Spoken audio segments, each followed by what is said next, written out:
On a moonless night, along a winding country road, Mark found himself completely and utterly lost. His phone had died hours ago, and the familiar landmarks he usually relied on seemed to have vanished into the darkness. The wind whispered through the trees, carrying what sounded like distant whispers. That's when he saw it, a massive, twisted oak tree standing alone in a clearing.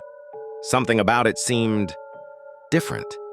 The bark was darker than any he'd seen before, almost black, and its branches reached out like gnarled fingers against the starlit sky.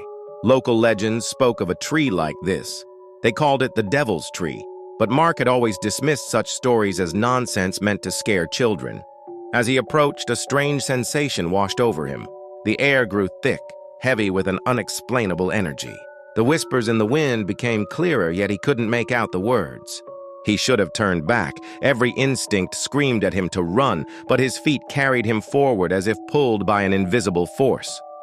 The tree seemed to pulse with an inner light, barely visible beneath its bark. Mark's eyes fixed on a particular spot where the trunk split into two massive branches, forming what looked like a face in the shadows.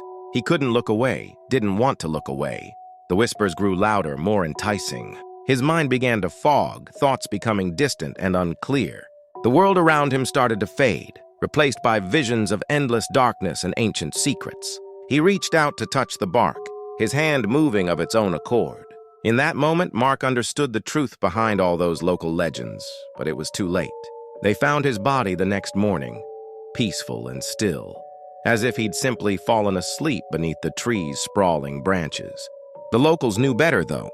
They knew he was just another soul claimed by the Devil's Tree, another victim of its hypnotic allure. Some say on quiet nights, you can still hear his whispers among the others, calling out to unsuspecting travelers, inviting them to share his fate.